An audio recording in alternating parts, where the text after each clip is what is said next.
The cameras are ready. The microphones are ready. Let's get ready for Wi-Fi! Okay. Geoff Thompson, welcome to the podcast. Shake your hand, mate. Thank you so much, Geoff. Cheers, mate. Thank you. I've been struggling to think about how exactly to introduce you because you've got so many kind of facets, like so many disciplines that you've been involved in. Starting at being a doorman. I mean, I'm sure there was life before that, but a doorman for 10 years. You were a martial artist. Yeah. You're now an author of over 50 books on your own. Incredible. Yeah. Co-author to author and co-author to 80 odd books. Doing lots of forewords and you know, contributions and stuff like that. Yeah. Thousands of articles. Writer of movies, writer of short films. You're a BAFTA award-winning film writer. Listen to this. Had a film about my life, and they said, "Who do you want to star as you?" I said, Orlando Bloom. How narcissistic is that? Yeah, I'll get Orlando Bloom. That's a close match. I just need to smash him up a bit first. I watched the film, Romans, or it was Retaliation. It was Romans when we brought it out, and then it became Retaliation. Yeah, I watched the film. It's so. Am I right? That was a kind of extended version of the short, which was Romans 12:20. Yeah, I did a stage play. I wrote about it and watched my back. That was the biography. I wrote about this sexual abuse and the metaphysical power of forgiveness. I wrote about it in there. And then the two directors that approached me, Paul and Ludwig Shamazian, wanted me to write it into a short film, which I didn't want to do. I didn't want to go there. I didn't want to look at it because it was like a pin in a crab shell, pulling out those last remnants of damage. And I just said to my wife, I've told them I can't do it, but I need to go there because I'm scared of it. And I need to look at what that is. So we wrote this film. And then it later became a stage play called Fragile. And Fragile was it was so visceral that they had the Samaritans at the door every night at the theatre because they were worried it would traumatise people. It had the opposite effect. We talked about it earlier. The truth was so brutal that it was beautiful. It was so open. It was like a permission to people that said, "I'm going to talk about this, and it's going to create an allowing for you to talk about your traumas, because we're only as sick as our secrets." So I brought it all out onto the stage, and I give it to an actor, and it was just one actor and a tape recorder. So the character was so damaged. It's based on my life. He's so damaged that he can't trust anybody. So he was talking to a tape recorder. He's talking to his mum through a tape recorder. Right. And he's saying to his mum, "I don't care about the abuse. I don't care what happened to me. I care about the fact that everybody denied it happened, and that kills me. That kills me." When you say something happened to you and like you were sexually abused, which is what happened to me, and somebody says, "You didn't lead him on, did you?" And the character in the play is like dissonant. You know, what do you mean, did I lead him on? I was 11. I was fucking 11. What? And that's the problem with my character and me. Wasn't that I'd been groomed and abused. That was kind of almost neither here nor there. It was the confusion that someone could do that, and then the confusion that that people could think that that somehow at the age of 11 that you were complicit. How can you be complicit when you're a child? So I had to clean all that out. So that became a stage play, which was hard. When you say clean it out, the wound, the pain. Yeah. I wanted to go inside because I'd got a lot of anger towards my mum, a lot of anger towards my dad, a lot of anger towards the guy that abused me, a lot of anger towards the police who would seem to be only really interested in whether I enjoyed it or not. And ultimately when I wrote the play, I'd got all of these things, all of these blames, but really I blamed God. I was brought up as a Christian and I thought, well, where the fuck was you? So I'd got all of these blames and I had this intuition to write it down and present it and put it on the stage. So it was like a deliverance. It was like an exorcism. It was... Did it feel like that? Oh, it was amazing. It was like liberating. Before that, I was frightened of talking to my mum too much about stuff. I didn't want to hurt her because she was fragile. And I didn't want to admit that I was angry at my dad or that I was angry at anybody, really. I didn't want to admit that I was blaming people. I certainly didn't want to admit that I was angry at God. But when I put it all on the page and this actor read it every night in front of an audience, the audience cleaned it. It's like they took it and processed it.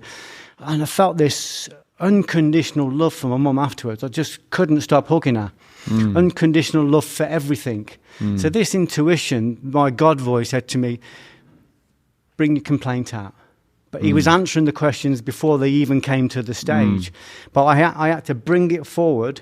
All of the bits in me that were, the self-abuse, the sexual self-abuse, the damaging voices that are saying, if people knew what a deviant you were, they knew how filthy you were, they knew what you did when you were alone in the dark at night, your wife will leave you, your agent will sack you, your children will hate you. This is the voices I had defending this ball of parasite that was stuck in me from the age of 11.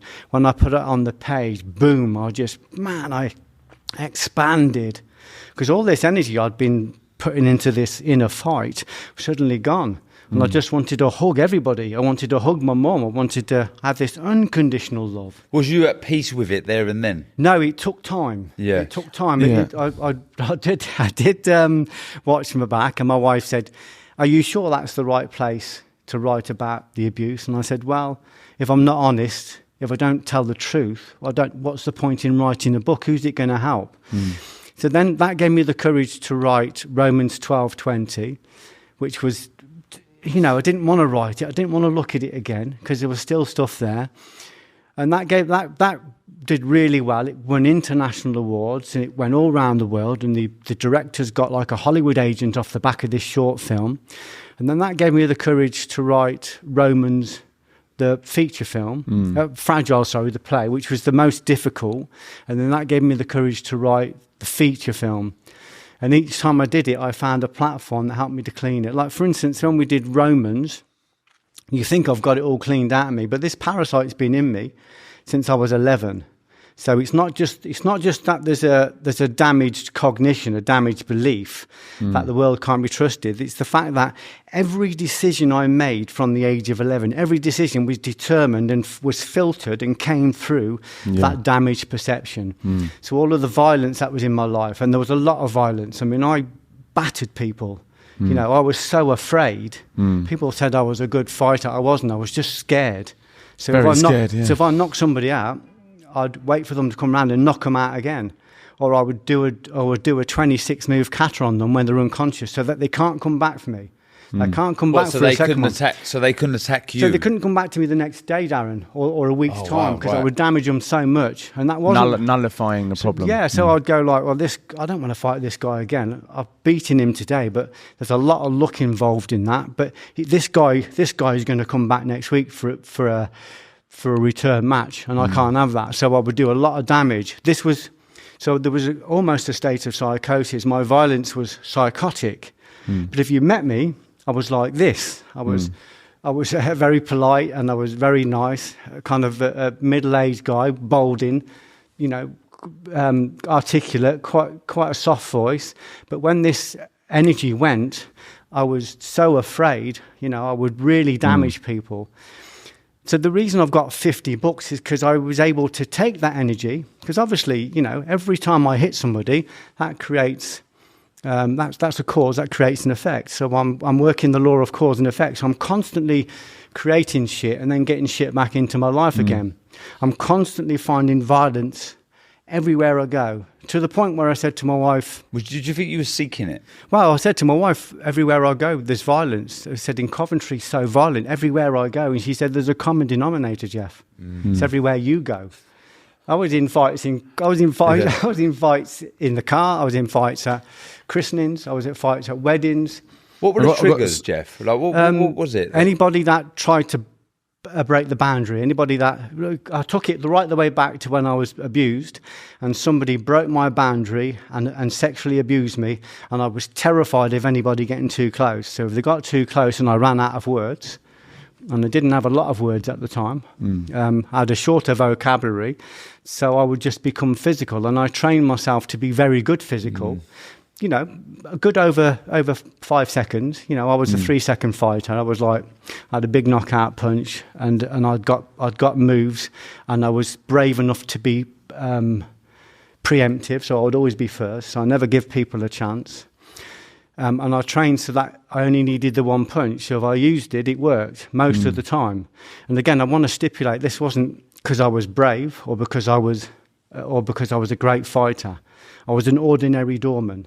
What this was because I was so afraid. The reason that's important is because once I understood that and I started to write about it and clean it, that energy that I've got in me, you imagine that big parasite in me, at the very center of that is a piece of gold. There's a piece of spirit, a piece of consciousness or energy. And I was able to take that and direct it, a bit like you boys are doing, into my work. So I was prolific. I was creating books, plays, films, articles, courses, talks, all at the same time. I had a massive energy because I wasn't directing it into violence anymore. And because the violence it's the thing I'm most embarrassed about. I don't like people to think I was a tough guy. That was never what I was. I can relate to that. Yeah, it just wasn't, we spoke about it before, didn't we, Ryan? It just wasn't what I was. And I felt like a fraud. I just knew that I was scared. And then I learned how to contain that.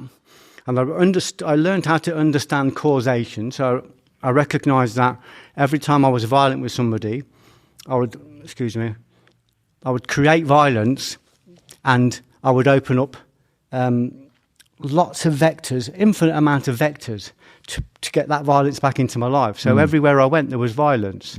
It was literally, I was in hundreds of fights, thousands of violent situations because I was such a magnet. Once I understood that it was me, I thought, well, I could do something with this energy. I could do something powerful. Instead of creating negative cause and opening lots of vectors to negative response, I could create from a place of love or from a place of creativity. Yeah. And then do the same. If I have one act of charity, one act of love, and that's what I consider this here. We're talking about something because we want to pass on a good message to people. Absolutely. So this is an act of love that will open up an infinite amount of vectors for that love to come back to us in whatever way it finds its way back to us. So that's why it was important. I've got tons of questions off the back of what you've just. Yeah. We we didn't miss around there. You just went straight in. But I'm just trying to understand and sort of unpick the direction that you went in. You decided to express, and I'm just trying to understand this. You decided to express everything inside you in such a public way. Yeah.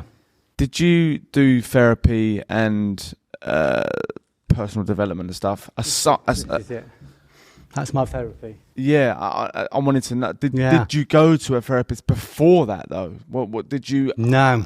So have you been to therapy? No, but this is my therapy. This is my it, therapy is always done in front of a big audience. Yeah. That doesn't mean that everybody has to do that. No, By the way, just in case someone's listening to this, Geoff's just picked up one of his books. So it's a pile there's a pile of books on the desk in case you're not watching. So my therapy was writing about it. Okay. Writing about it. Watch My Back is the one I've got in my hand, and that is Geoff's first book, right? Yeah, first book. Yeah. I wrote that when I was still working as a bouncer, and I wrote it because I wanted to. When I was younger, and I still got this parasite of abuse in me, and I was still abusing, like self-abusing and sexually self-abusing and physically self-abusing, like I would damage my hands. I noticed that, and there's a few of your films have got that in it. Lots of self-harm. There must be something like real there.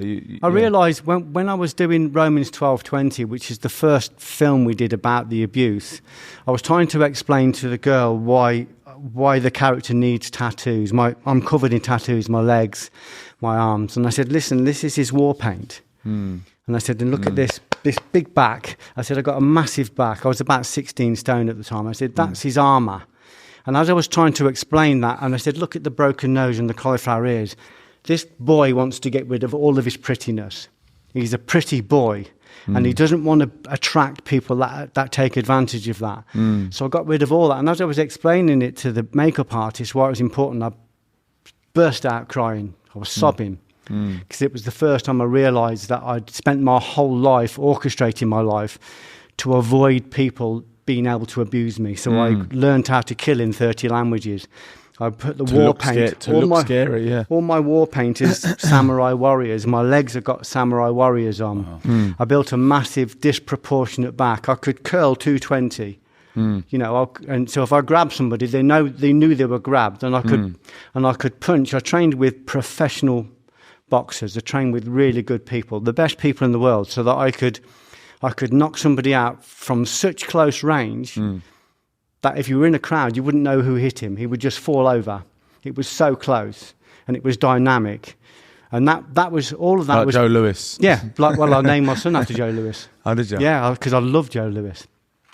So all of that was to stop anybody from getting too close. But that protection. Yeah, so protection. But what I wasn't doing was looking at what was inside. You talked about this earlier, Ryan. I wasn't looking at this weak and frightened part of me that was inside. So when I started to write the books and be honest about this and do talks about it, I started to draw those stories out and say, this is what happened.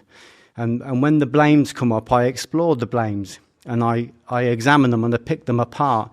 And that's why I was saying when I was doing the films, you know, when we did the Retaliation with Orlando, I'd already written about this twice in a book, 3 times in a book, in a short film, then in a play. Now I was doing it with Orlando Bloom. And I realised I was in his house in London, probably for 10 hours, and he was picking like a pin in a crab shell, pulling out these last bits. Why does he do this? What does that? So he was kind of helping me to clean it. Sorry, is Orlando? He's asking you these. He's asking me because he's playing the part, and he's a really professional actor. So he wants to know the motivation. But it was still quite hard for you. Now it's intense. I remember being in a pub with him, and I looked at my watch and thought, I can last 2 hours. This is fucking killing me. I can't look at this again. And I thought, I just need to get home to my wife.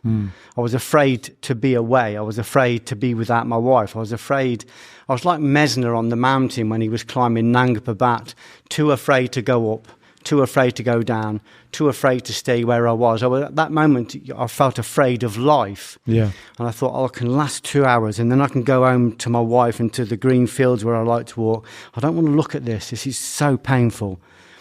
And then, you know, we were at his house and we'd had dinner and 2 hours had gone and we hadn't even started on the script.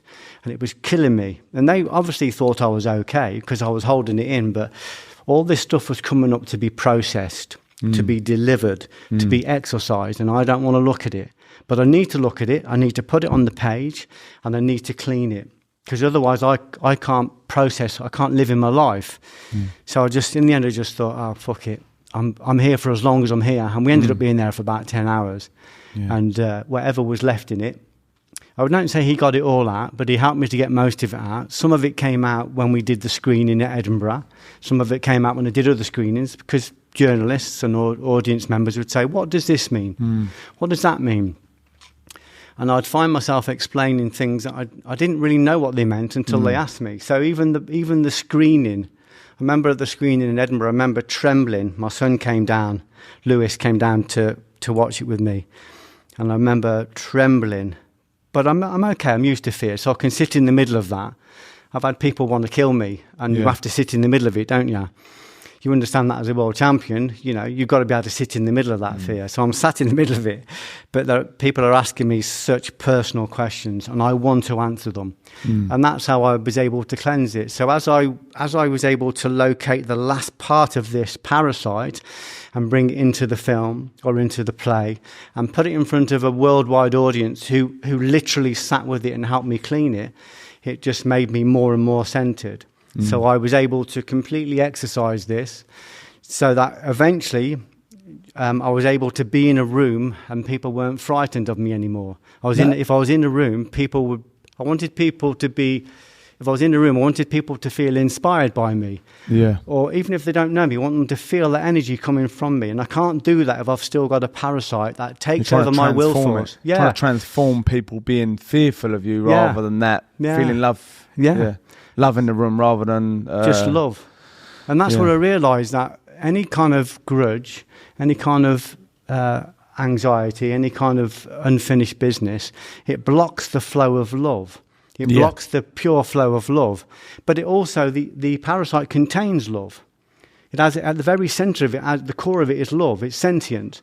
And if I'm able to confront that fear and overcome that fear, if I'm able to absorb 99% of it without running away, the fear will be liberated. And the effulgence, the energy that's in the fear, will come over to me, and I will expand in consciousness. So then eventually, when you get that, you're able to, even if you just touch people, you're able to transfer love. Yeah. I noticed, just before we started this, there was a couple of times that you did that. Yeah. Is that what you're trying to do? Yeah, it's just called the imposition of hands. Right, okay. It's just, right. it's a natural, don't do it deliberately, it's a natural No, thing. but I was curious. I could tell there was something spiritual It in means, what you was doing. It means you're moving this love, this energy, from one person to another. Maybe you do it with sound, so they call that kota dharma gaku, so the use of sound is healing. Or maybe you do it with breath, just being in your presence. Body language. Body language, they call that the mudra. Or just your presence. If your presence is centered, it will have an effect. It'll have what they call an intercessionary effect. In other words, somebody might pick this podcast up at 3 in the morning or 4 in the morning, and maybe they're going to be suicidal, and maybe they think, I can't go on. And they will hear something when we're talking that will go, oh, that's me, I can do that. And this guy's got through it. Yeah. So I'm only interested in love. I'm only interested in passing love on to people. And to do that, I need to access love. And to access love, I need to get rid of everything that's anti-love. Everything that's not love contains love. So I've got to go into that and cleanse it. So eventually I have no feeling of anger or anxiety towards anybody. It's just about love. So I'm a constant flow of love. But this is what the poet Rumi said, because when you talk about love, people think, oh, fucking hell, socks and sandals. You know, it's going to be rosary beads and you know, dream catchers next. And they think it's a soft option to a hard problem. But when I talk about love, the poet Rumi says, love is not a subtle argument. The door there is devastation. We talked about this before, Darren, to get to that place of... Sorry. Say that again, because I just want to understand. Yeah, so love is not a subtle argument.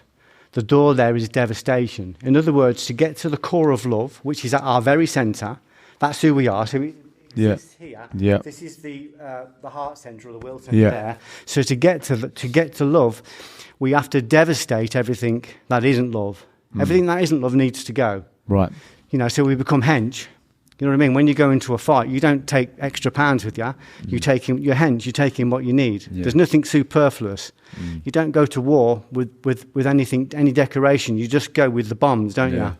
So love is not a subtle argument. The door there is devastation. So we have to locate everything that's in us that isn't love, and then we have to convert it so it is love. We either have to boot it into touch, or we have to convert it. I do that through writing the books. Yeah. So I'm only interested in love, and the moment you have love, the moment even if people don't understand the word you're saying, your presence will emit love, and it has a healing effect. You could sit in a cafe, or you could sit in a street, or you could sit in a city, and that cafe or that street or that city will be affected by the fact that you're radiating from love. But equally, how many times have you sat in a room with a gangster or a violent guy and they've killed the room? Yeah. Everybody's terrified. So it works both ways. Yeah. Works the same, doesn't it? So I want to go from a place of love. So love is like the on that note. So because it's one of my questions that come up earlier, the fact that you were a violent person, which I can relate to, you attracted violence, right? Yeah. You attracted violent people. I can totally relate to that, and I take responsibility now for being in those violent situations, attracting those violent people, because I was emitting it. Yeah. That's a big admittance. Yeah. And I just wanted to ask, I don't know how you answer this, but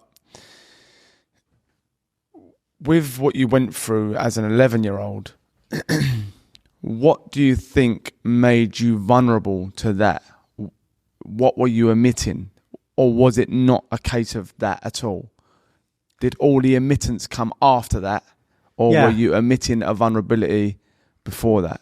I think I idolised this guy, and I basically bullied. We all stayed over at this boys' club to help fix the mats and all these kind of things that were supposed to be going on at the boys' club, and I basically bullied my mum and dad into letting me go and stay. They didn't want me to go, and then when I went and stayed, I got abused, and then it was only later I realised I'd been groomed for a year, and then we had this abuse that devastated me, but I was too afraid to tell anybody. But was there a vulnerability before that? Was there why you? Yeah, you know, I'll tell you I why. suppose I'm trying to unpick traumas from my own. That's a great question. Path, you know, I'll tell you why, and I'll be straight about it. I'll be very honest about it. I don't think I've ever spoken about this.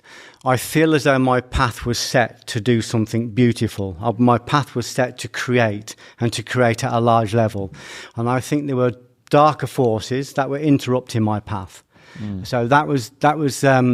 It is quite common in esoteric practice that if somebody's aspiring, like an aspiring aspirant or an aspiring adept, forces in people or through people, dark forces, will interrupt that journey and try to take you off the path. So I think that my journey was interrupted because I had my destiny or my dharma was to do something very powerful, very spiritual, and that I was interrupted at the age of 11 to stop me from doing that, and it did stop me for quite a while. But Do you know what? It's really done me in a little bit, because it's made me angry. Hearing that, it's made me angry. Yeah, you know, that someone could do that to an 11-year-old. Yeah, you know, and the way that you reason with it, you know, he was on this path, and I can only imagine, you know, what. Because you're just 11 years old. Yeah, you can't even have trauma. You don't even causes, have you don't even have the intelligence to understand. You're just a kid. Yeah. You know, But you imagine if I was angry at him until I was in my late 30s, but it was misplaced. It was misplaced because, you know, if you had a virus and you gave me the virus, no good me being angry at you. Just got to get the virus out of me, and, you know, got to recognise that you've got the virus for somebody else. So if you imagine this dark force, or this demonic force, or this darker energy that's in the atmosphere, that's pressing against the glass, if that enters into me through somebody else, my job is to get it out of me. That's my job. If I blame this person and then batter him, then I'm just feeding the virus. I'm adding to it. So what I need is an antioxidant, an antibody. So if you imagine that abuse is like a free radical, you know, like a virus. I don't need to batter it. I need an antidote to it. So I need an antioxidant. So I need to cover it with love or cover it with understanding. So what I did, I tried all the violence. I tried to batter it out of people. I tried to fix the world with violence, and it just made everything more violent. Everything became prolifically violent. I wasn't even attracting violent people, Ryan. I was creating violent people. That's what I was creating in my life. So once I understood that, and I brought myself back to balance by cleaning this, I was able to stop being angry at this person, because he was a victim as well. And whoever abused him would have been a victim. It doesn't mean they haven't got to be brought to book, but the universe is very good at settling its own books. I mean, when I forgave this guy, which I did, he committed suicide. I remember so you did a fascinating speech, a TED Talk. Yeah, it was incredible. And I texted you after I watched it saying that was absolutely flawless. And anyone listening who wants to be kind of mesmerised or extremely captivated or touched, I you know, strongly recommend you watch this. But in that, you said that you was in a cafe, and you see the guy there, your abuser there. Yeah. One part of that I found really interesting, and I wanted to pick your brains with, and you was alluding to it there, is you forgave him, and that well, I don't neutralised him, I mean, but I'm more intrigued with yourself. Yeah, did it cure is probably the wrong word. It was the beginning of the cure, the beginning of the cure. But did you walk away from that? I mean, you can talk about it in a bit more depth, but you've apologised to him. I think he held out his hand. Yeah. Had the anger gone? No. Well, what had happened was I'd spent my whole life building myself up so that nobody could abuse me. So I'm 16 stone. I'm an international karate teacher. I'm boxing with professional boxers. I'm not a great boxer. I'm not a very good boxer, but I got a good bang. So I trained with the best people I could, and I was a professional doorman, so I could have a fight. And you got your war paint on. And you I got all my war paint and my tattoos, and there's a big lump. And I was starting to realise that I was creating more violence than I was solving. But just quickly, was you happy? Was you a happy man at this point? No, you wasn't. Deeply insecure. Right, okay. Psychotically jealous. I'm Right, okay. married to the girl of my dreams, but on a bad day, listen to this, on a bad day, if she left the room, she was betraying me. Right. And she's a good girl. But if she left the room, she was betraying me. And she wasn't just betraying me like in a romance. It was always graphic. It was always like watching a porn film with your partner in it. I was. I bet she's glad you wrote them books and got on his path. Well, she's partly how I got out of it. Because when I got physical with people and when I got angry, she just said to me, Geoff, I love you, but when you do that, she said, you're ugly. And I remember thinking, God, that's not what I want. I thought people liked me. That's a terrible. It was like pats on the back and free beers on the bar like winners' cups. But I thought people liked me. They were just afraid of me. Yeah. So she really helped me to look at it. So I was living what looked like a successful life, but I was deeply insecure, psychotically jealous, terrified to be away from my partner, even though other people couldn't see this. And that was what we talked about earlier, Ryan, about the abandonment schema. The abandonment schema was put in me by this parasite of this guy that abused me. So when your hero abuses you, it sets a precedent. Nobody can be trusted, not even your friends, not even your family, especially your family. You can't trust anybody. So it left this parasite of mistrust in me. And all of this stuff I've written is all to clear that back out again. When I was on the door, I wanted to learn about efficacy, about what worked in a real fight. I wanted to understand combat so I could defend myself properly. But once I got that, once I understood the secret, once I understood what the secret to real fights are, like a fight outside a chip shop, I wanted to understand what that was. Once I understood it, and it was really offensively simple. I was knocking people out every night. It was offensively simple. Once I got that, the egregore of the door, like the spirit around the door, said to me, you've got that now, Geoff. You understand efficacy. Do you want to know something? Do you want to know a deeper secret?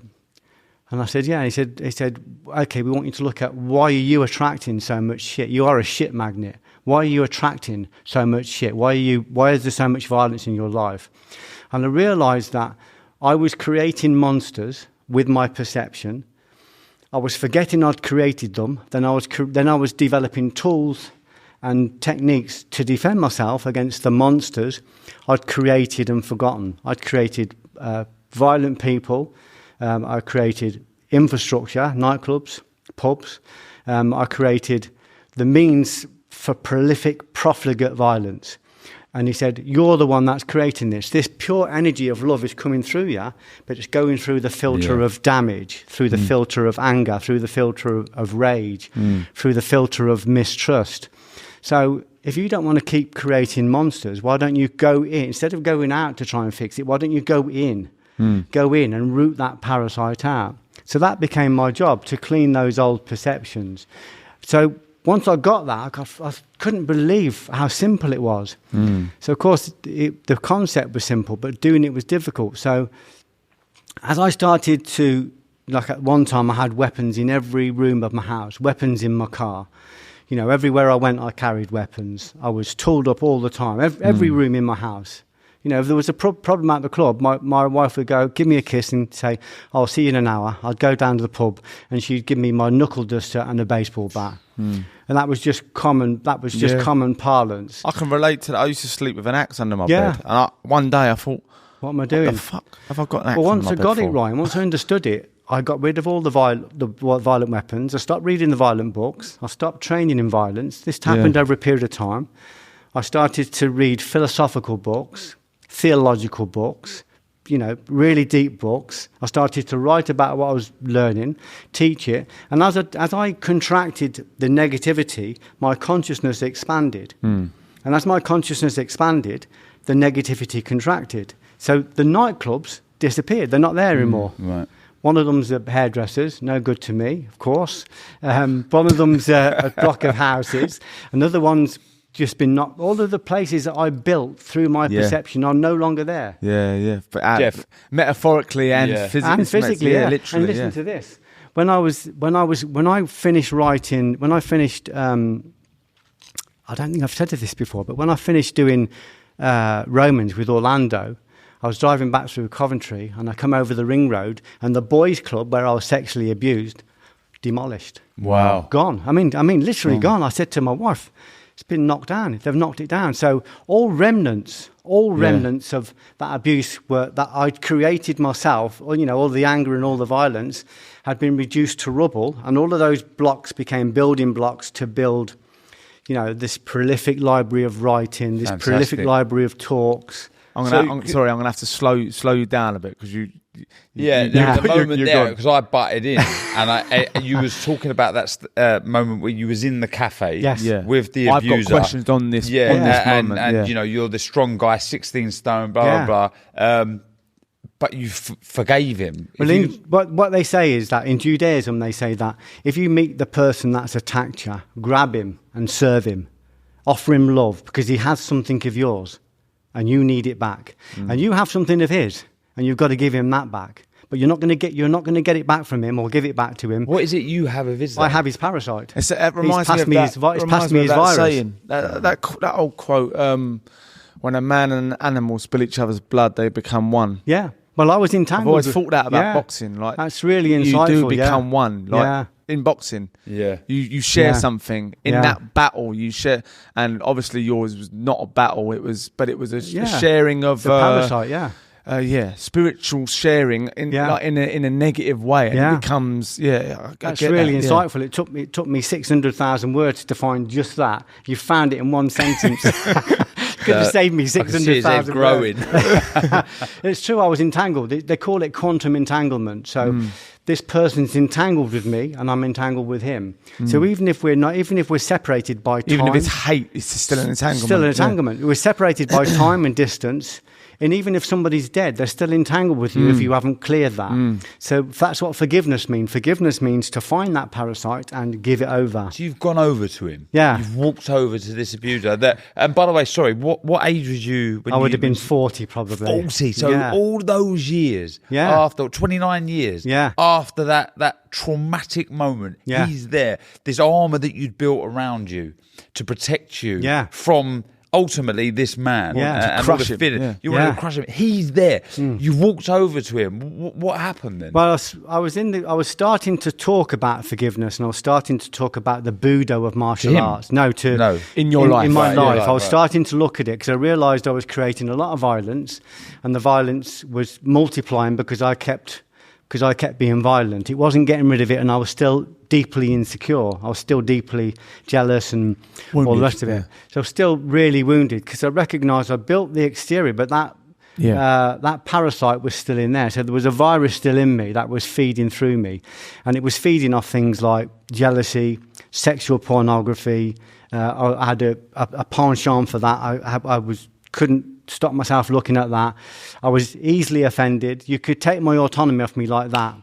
If you bumped into me, I was nice with everybody, but if you bumped into me and you give me a curt look, I could be fighting like that. That's how weak my will was. Sounds familiar.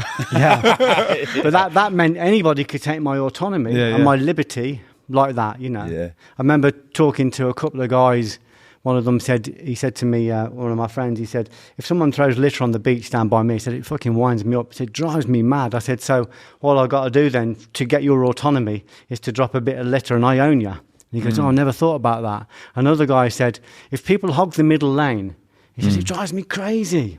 I said, so all I've got to do to own your autonomy, to take, literally I could take your autonomy, your liberty off you, just by winding you up by holding the middle lane. Dignity. Yeah, and he goes, yeah, you're right. And I thought, and it was really good. And they go, I really get that. And then about 2 days later, this girl walked past me, and she was wearing, it's at a cafe, and it was in the summer, and she wasn't wearing much more than a tan. And my eyes went boom onto this hourglass, and this little voice said, so all I've got to do, Geoff, to steal your whole autonomy is show you a fluttering skirt. And I thought, yeah, I'm still there. I need to clear this. So I needed to get rid of all of those things, anything that feeded the parasite. So I'd been talking about it. And I'm in the cafe, and it's the universe places this guy. Probably haven't seen him for 20 years. Is it in Coventry? Yeah, Right. it places him opposite me, and this voice says, "Now's the chance to practice what you're talking about." Because I knew the violence didn't work. I'd done all that. That wasn't But what about on working. him? What about smashing his head in? It wouldn't help because it just feeds the virus. Do you know what I in mean, me. though? Because Yeah, there's yeah. the man. Totally. You know, all of these. Yeah. I'm not Totally. saying you're a bully in any sense, but Yeah. maybe there's a lot of people out there Yeah. that got a pasting because Yeah. of him. You visualising him. He's there. But that feeds it. That's the problem, Darren. It feeds it. That just feeds the virus. It just makes it worse. It doesn't shrink it. The only way to shrink it is to give it over. Recognize a greater power than yourself, which is reciprocity or God or whatever you want to call it, and give it over. So my job was to go over to him and think, I know he owns something of mine. He's got a part of my soul. He owns my autonomy because he can still climb inside me, and he can still control my will force just with a thought, even if I don't see him. But I've also got something of his, and I need to give him it back. So when I go over to him, it's like I'm in a dugout and I'm climbing out of a dugout and going into no man's land. I'm not 16 stone and I'm not a fighter. Suddenly I'm just an 11-year-old kid again, and I'm trembling and I'm thinking I just want to walk away. I don't want this. But I knew enough to know that, as Custer Martyr says, you should always confront the things that you're afraid of. So I walked across, and he looked up at me, and I said to him, "You don't remember me, but I said, when I was a kid, you groomed me and abused me." And he went to stand up, and I said, "Sit down." And it was a command. It was a command. It wasn't a request. I said, "Sit down." And he sat back down. And I said, "You fucked me. You fucked my life when I was a kid. You damaged me." And I said, and you need to know that I forgive you. And that was me giving him it back. That was me giving him his parasite back and taking my autonomy. So this guy can't control me anymore. He can't control me with the sword. So I trust reciprocity enough to give him over to reciprocity. So I said twice, I said, "I forgive you." And as I went to walk away, he stood up and he put his hand out. His hand was trembling like that, and he wanted me to shake his hand. And I knew what he wanted me to do. He was saying, "Are you forgiving me? Or are you forgiving me?" Now, I wasn't letting him off. I wasn't condoning what he did. What I was doing was I was giving him back over to his own karma. That's what I understood. I understood that I can't fix this with violence, and if I do a 56 move cat on him, I'm just going to make it worse in me. I probably will lose my. Would it have been? Would you have felt? bad? No, I'd have felt good for a second, and then I'd have felt terrible again because he's still in me. I've just fed what's in me. I've fed the virus.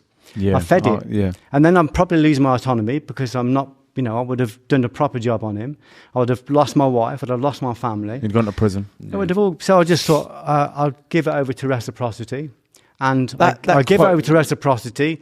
And about a year later, a load of crimes that he committed in the 70s come back, and he committed suicide in London. And even then, I just felt compassion because I just realised that this guy was infected with what he'd infected me with, and someone had infected him. It doesn't make it right, but it's not. I'm not going to fix it by battering it.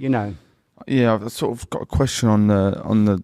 Well, it stems from the Romans 12:20 quote by St. Paul. Yeah. Can you? I don't know it off by heart, but can you just? I'm sure you probably do. Yeah, it's if your enemy hungers, feed him. If he thirsts, give him drink. For in so doing, thou shalt heap fires of coal on his head. Yeah. So on that, right? I've been thinking about that, and this is what I read into it. It feels to me like a dressed up revenge. It is revenge. It's just dressed up differently, because in you treating him with kindness, I suppose,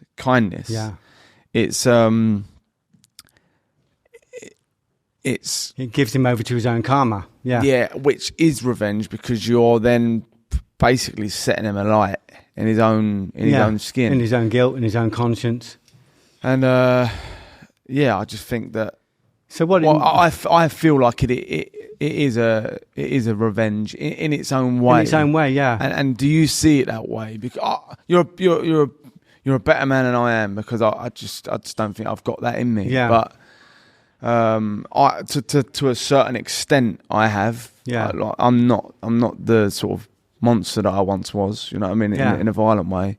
But I just don't think I could, I just don't think I could I'm the same as you, and I've got so much respect for you for bettering your life by not doing that, because like you say, there's a very good chance once you got going physically violently on that man, you're going to end up in prison, like Ryan says, and then your life, imagine being locked up in that, you know, lose your wife, lose your kids, that cell, imagine the bad energy manifesting there. So I'm totally with you, Ryan. So much. But on that note, so first of all, was it a form of revenge in its own way, dressed up differently? And so first of all, just I suppose just answer that. It's not revenge, no. It's not revenge, because revenge is, I want revenge on you. What I recognise from my own study and from my own experience was that I haven't got the power to forgive this guy. All I've got the power to do is to recognise that he exists, he's entangled in me, and I need to get him out. And the only way I'm going to do that is trust a greater force. So I have to give it over to this greater force. So when I say to him, I forgive you, I'm not saying I'm letting you off. I'm saying I'm going to take what you did to me and I'm going to give it over to God. I'm going to give it over to reciprocity, the law of equal and opposite returns.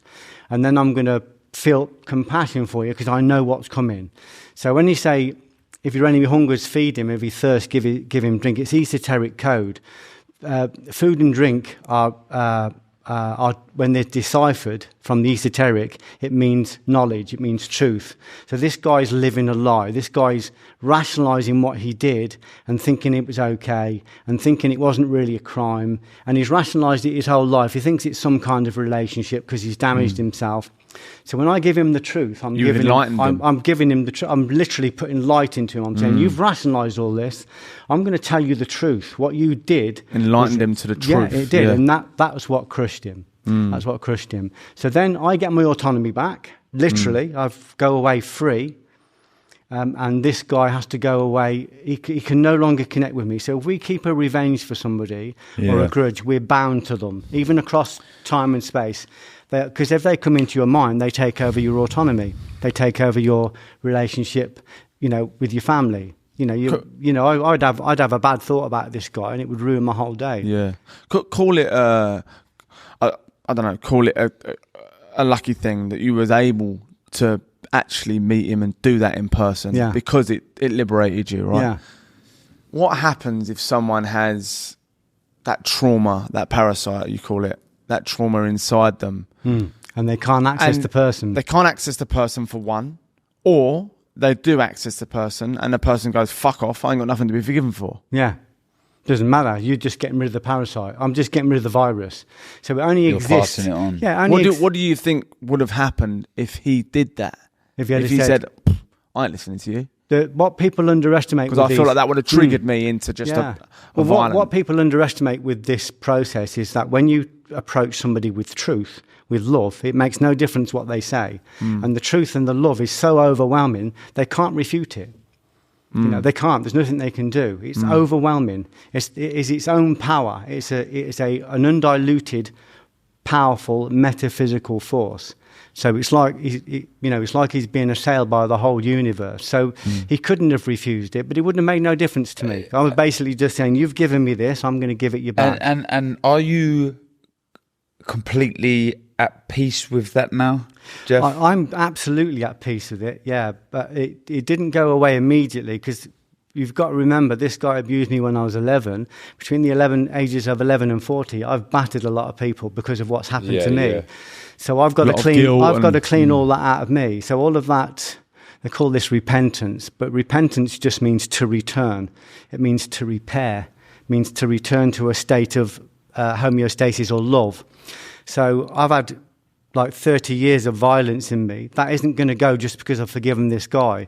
So I've been able to forgive him, in other words, give him over, and then I start working on all my own damage. So when I start writing my plays and my books, they're all confessionary. All of them are going, this is what happened on my shift. I'm not going to blame this guy because of what happened when I was 11. This is what happened on my shift. This is the violence I enacted.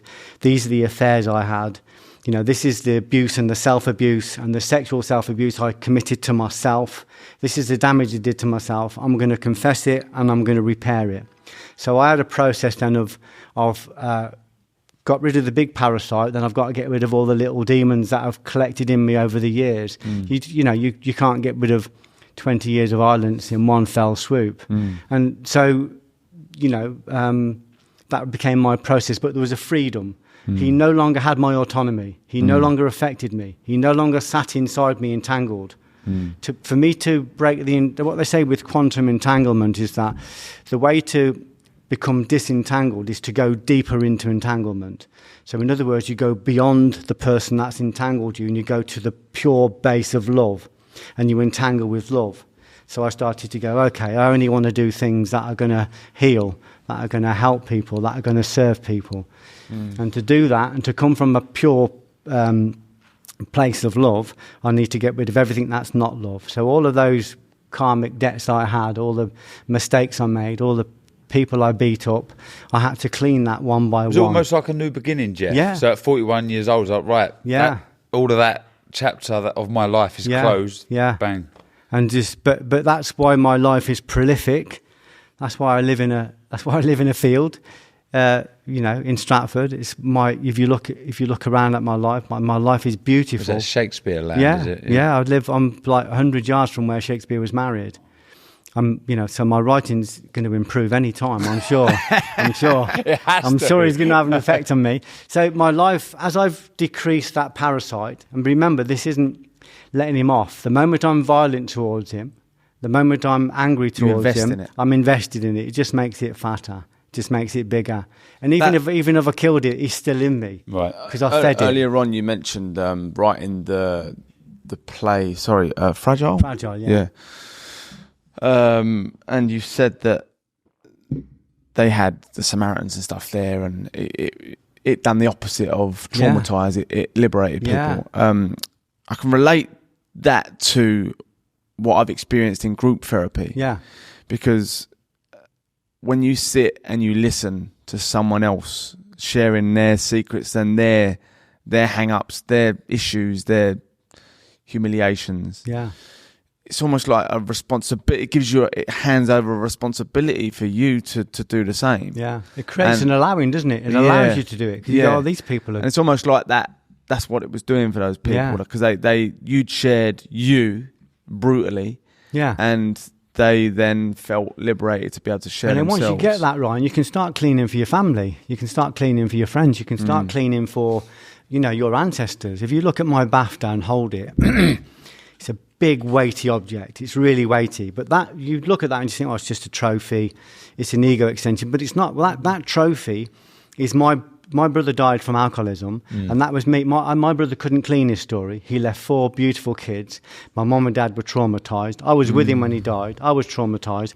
I cleaned my brother's story by writing about it in 2 films and a play. Brown paper bag. Yeah, so when you look at that trophy is my brother's damaged energy cleansed. Now that doesn't just become a trophy, that becomes a key. So when I went and talked to the prisoners at Full Sutton, did a spate where I was going around prisons talking to people. They go, Geoff Thompson's going to come and talk to the prisoners. And they go, well, who's Geoff Thompson? Well, he won a BAFTA. Oh, bring him in. Yeah. So they said to me, this prison is impossible to break into. It's impossible to break out of. That trophy took me through every door and it brought me out of every door. It opened them magically. Really? And when I went in, I was talking to 50 lifers and every one of them understood what I was talking about. When I was talking about the power of perception, how our perception's hijacked and how we keep attacking the things and growing them because we keep attacking them. And I talked to them about the power of perception and they absolutely understood it because they wanted to learn. They wanted to improve their lives. They didn't want to keep ending up in prison. Wanted to be free. Yeah, but there was a responsibility with writing that film. Believe me, no one in my family wanted to see that film. Nobody. As far as my family were concerned, it was an embarrassment. It's like dirty washing. It's like shame. And I understand that. That's a very powerful Catholic upbringing. But for me, this wasn't shame. This was my brother's life. So whether my family like it or not, I'm going to write about it and I'm going to clean it. I'm going to clean it. And I'm going to, if I can help my mum clean, if I can help my dad clean, if I can help my brother clean, I'm going to have the courage to write it down as it is, the truth, and then that will clean it. So my brother can't clean it anymore because he's not here. Yeah. My sister died at 52 from alcoholism. She can't clean it. She can't. I was with her when she died as well. She can't clean it, but I can clean it for her. What was the like the area or what was the environment like that you grew up in? Because Working class kids, Ryan. Working class kids, and our big thing was like, at 18 you can get a card for the working men's club. We were brought up on drink. Yeah, it was just, I remember my dad, who I absolutely adored. My dad was the gentlest guy. But he's like, I've earned a drink. I've worked all my life for a bastard drink. Don't you tell me I can't have a drink. I've earned a drink. So it wasn't like just like we're gonna have this little bit of poison, because I've lost count of the amount of people I've lost to alcohol, but it symbolised something else for him. Like he'd even earned more, it. yeah. It's like, it I'm not just going to take this poison. I'm going to earn it. This is mine. This is my, this is trophy mine. in a way. Yeah, it's like, and I'm saying, I watched it kill my brother, destroyed him.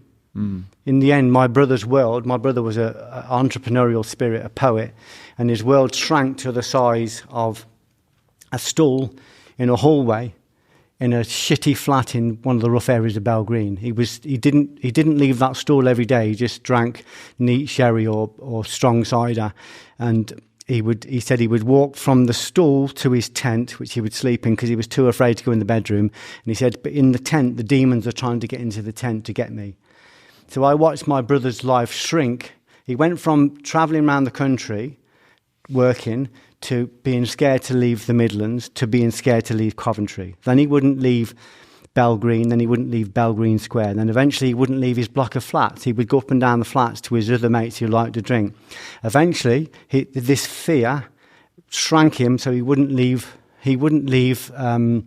this hallway. And eventually, even his body was a fucking planet. You know what I'm saying? His body was too big. He couldn't cope even in his own body.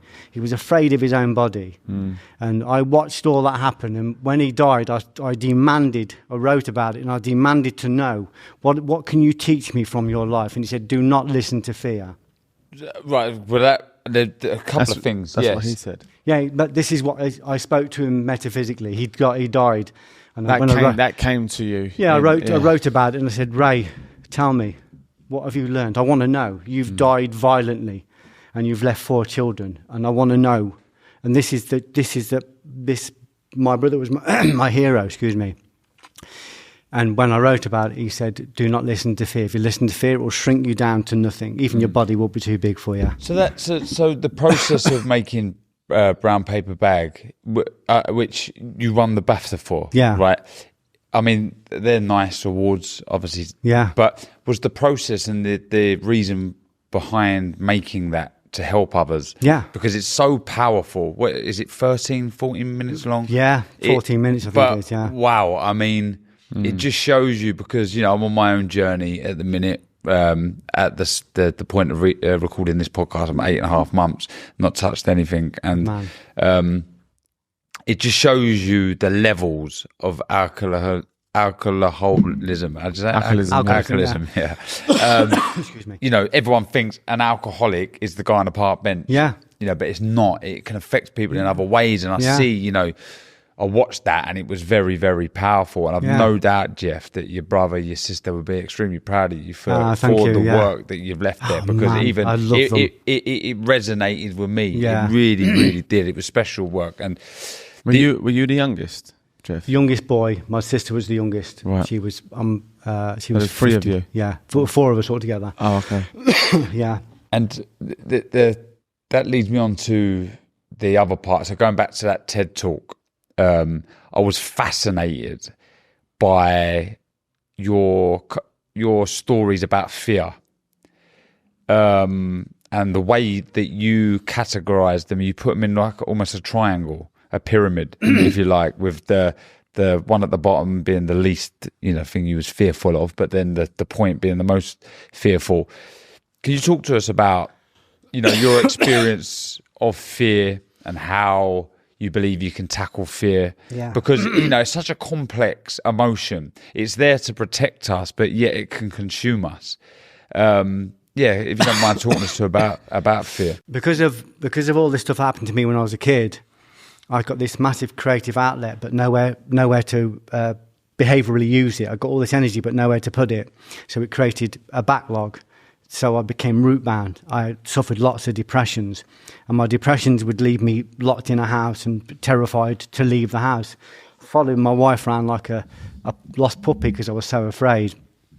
Then one day, I just remember having this moment of righteous anger, Darren, where I just thought, I can't live like this anymore. I refuse to live like this anymore. So instead of being afraid, I just said, I'm not going to live like this anymore. You know, I've got a wife, I've got kids. You know what I mean? I've got to go out and I've got to live. I can't keep being battered by this depression. And the moment I said that, the moment I had this righteous anger, I said, I'm not living like this anymore. Bump. They call it an infused grace or a theological virtue. So it just came into me, this idea to draw a pyramid on a piece of paper and write all my fears down, least fear at the bottom, worst fear at the top, and confront them one by one. So I thought I was just confronting all the things I was afraid of and overcoming them. As it turned out, what I was doing was I was locating all of the parasites in me, all of the little fears, all of the little unqualified beliefs and perceptions and cognitions, and I was confronting them, and I was absorbing 99% of them and then converting them into light. So every time I overcame a fear, I literally found the darkness in me and I withdrew the light from it, the consciousness. And every time I overcame a fear, I expanded. The fear contracted and I expanded. Then I'd go on to the next fear and the next fear. So I went from being afraid of spiders in the bath to confronting my fear of violent confrontations by taking a job as a nightclub bouncer. Yeah, I was listening to you talk about that before in another talk, and I was thinking about how I was asked years ago, like, what's your fear? What's your biggest fear? And I genuinely, in my heart, at that time, this is how unconscious I was, I ain't afraid of nothing. Yeah. Like, I am not afraid of anything. Like, I don't know if you can relate to that. I would back you up on that. You was a little reckless. Yeah. Because of that. Yeah. You know. But I genuinely believed I was afraid of nothing. Yeah. But yet I was ruled by fear. Yeah. That was the truth. Yeah. I was ruled by fear. And there was something you said in a talk I was listening to last night, that all of those feelings, anxiety, depression, any ill feeling, anything that makes you think, I don't like this feeling. Yeah. They're a messenger. Yeah. They're a messenger, and they're a messenger to the fear. Yeah. And if you can follow where that depression's coming from, go back and to get the root, to it, find the root, then that's what you've got to tackle. That's what you've got to overcome. And it normally comes from some form of fear, right? Yeah. Well, we think of it as a harbinger of doom. I've got depression, I've got anxiety. It's a harbinger of doom. It's a messenger of hope. It's saying your body's out of balance. Like we were talking. Do you mind talking about of course you not. were talking earlier on about the fact that you want to try and find this balance, and there's areas in your life you want to work on, and then almost as an offshoot, you said, I did some pranayama the other day, some breathing. And I was like, it was amazing. So I'm thinking, so you got the part of you that needs to be balanced, but the other part that's coming into your life and saying, this is how you can be balanced. And that's so the thing that needs to be fixed contains its own solution. And if we're not careful, we don't see it. So because we're so busy looking at depression as as a harbinger of doom, as a messenger of doom, we don't see that we don't see there's a message of hope in there. We don't see that our body's saying there's something needs to be processed here. There's something needs to be fixed. You're in the wrong job. You're in the wrong marriage. You're driving the wrong car. You're living in the wrong house. You're in the wrong body. You're wrong foods. You're in the wrong life. Yeah. But who wants to look at that? Nobody. I mean, when I give up alcohol, I gave up alcohol just as an exercise in willpower. About 25 years ago, I lost 95% of my social circle like that. Because no one wants to talk to you when you haven't had a drink. There's a doctor called Gabor Mate, and I've not read the book, but I've listened to talks about the book, because I'm not much of a reader. Yeah. But his book is When the Body Says No. Yeah. And it's about, I believe it's about that. It's about that, like, when you're investing in something that's creating depression in you, at some point your body's going to go, can't have this. You can't have it. I'm going to show you to the point where you'll get some disease. Yeah, well, definitely, because it compresses. Yeah. It compresses, it becomes a cancer, it becomes a tumour, it becomes a stroke, whatever. So, say this again, sorry. I found that interesting there. So if you think about something so much... No, if you ignore... If you don't address it, if you don't address something, let's say you've got depression, or you've got alcohol addiction, and you're ignoring it, when the body says no, it's a book by this doctor Gabor Mate, and I'm probably brutalizing it, but it's about how if you don't overcome it, or if you don't acknowledge it, first of all acknowledge it and then overcome it, it can consume you. It's going to end up playing out physically. Yeah. So first of all mentally, and then eventually physically. So you will develop a disease or something, where your body will start to shut down in some way, or a mental breakdown or something. And you were probably close to something like that with the amount of depression that you were having, and that's why you had those epiphanies. Yeah, I had the epiphany. Some of what you say, I've only accessed through psychedelics. Yeah, I've had to go to the jungle and go and take ayahuasca to access that level of knowledge and wisdom, and somehow you've accessed that without therapy, without any outside form, and yet you've managed. And I think it can only be down to the body's about to say no, mate. Yeah. And you've gone, no, I need to listen right now, and otherwise I'm gone. Shall I tell you what the secret is? You just triggered on it. I'll tell you what the secret is. I'll tell you, when I wrote Watch My Back, when I first wrote that, I was struggling with depression. I was fearful. I was anxious. I was afraid I was in a factory job, and I wasn't living a very healthy life. I remember buying books that promised to help me, books that promised to tell me what the truth is. And every time I'd get this book, I'd have a bit of hope, and I'd pick it up and I'd read it, and I'd think, they're lying. They're not telling the truth. Either they don't know the truth, or they're not articulating the truth, or they're too afraid to tell the truth. And I remember this, I said, when I find the truth, I'm going to tell everybody. I'm going to tell everybody. And that's what Watch My Back was. When my brother who died read that, he said to me, are you going to publish this? And I said, well, if I can. And he said, and I said, why? He said, because you're very vulnerable in this, Geoff. It makes you very vulnerable. And I said, but if I can't be vulnerable, how am I going to help anybody? If I can't tell the truth, how is it going to help anybody? So the secret is that I wanted to bring this knowledge forward to serve other people who were suffering. I knew they were suffering. The suffering is pandemic, and the suffering is immediate. I'm here today. I've come down from Coventry today for one reason and one reason alone, because I want to put something on record that might act as an intercessor, a little catalyst, spark of love, a catalyst for somebody that thinks they can't get out of what they are. And I can say to them, what you've got in your body now, whatever it is that's in your body that tells you can't go on, it's energy. And within the center of the energy, there is a spark of love. And if you're able to stand in front of that and absorb 99% of it without running away, this 3-dimensional monster will become a 2-dimensional cartoon, and it will dissipate into nothing. It will vanish. So your gold is in all of those negative feelings are just, if you take all the labels off them, fear, anxiety, depression, take the labels off, it's just massive energy.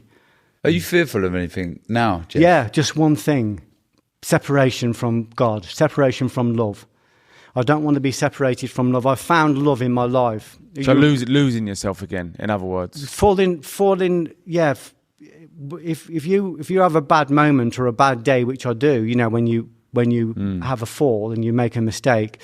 Yeah, a relapse. I'm at a stage in my life where it's so painful to fall out of alignment that my only fear is losing that alignment. I've aligned myself to love. My life is about love, and love in a very muscular way. Like I said, it's again from Rumi. He said, birds make great sky circles of their freedom. How do they learn it? They fall. And in falling, they're given wings. Everybody wants wings. Nobody wants to fall. Everybody wants love, but nobody really knows what it is, other than the fact that we know what love isn't, don't we? I know love isn't, when we used to get pissed up and then watch porn and then eat wrong and then, and do all sorts of, all sorts of darkness. Yeah. That's not love. When I didn't know what love was, I thought, I don't know what love is. I don't know who I am, but I know who I'm not. I absolutely know who I'm not. So I'll start with that. I'll chip away all the parts of me that are not me.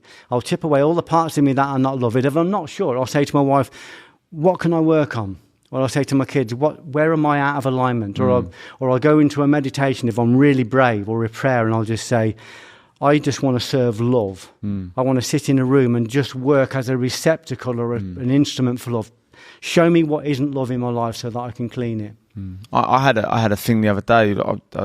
We all have arguments with our missus, right? Well, I do. I've not had an argument with your missus, but you wouldn't want to. Anyway, there was a friction. It wasn't even an argument. There was a friction, and I knew that I'm on the edge of having an argument. Yeah. And it took me to. I went for a walk, and by the time I got back, all I wanted to do was give her a hug. Yeah. Because I reconnected to To I love love, her. yeah. I love her. Yeah. It doesn't matter, but it's hard. It's hard because we're triggered by things, and obviously you've done a lot of soul searching and expelling of that negative stuff, and you've got 50 odd books and a load of films and movies to show for that.